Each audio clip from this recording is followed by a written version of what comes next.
How to create a GameStop account. So let's see in this video. Before moving forward, make sure to like this video and subscribe our channel. So let's begin.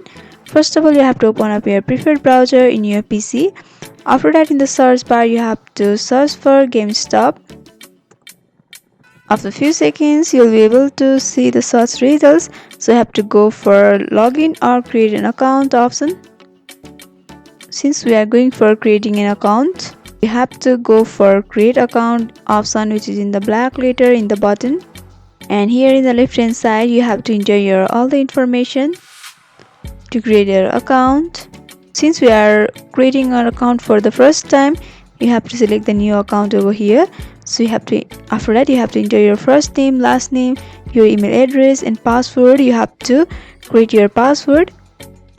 Be informed that you have to use 8 or more characters with a mix of uppercase and lowercase letters, numbers and symbols. And after that, you have to enter your phone number over here. After fulfilling your all the informations, you have to go for submit option in the red box over here. And after entering all the information, you can see my account has been created. If you want to log out, then you can go for logout option in the right hand side. And there are other various options which you can try, and from over here you can and all. So by following this simple step, you can create a GameStop account. So I hope this video was helpful. Don't forget to like, comment, share and subscribe our channel for more videos like this. Thanks for watching.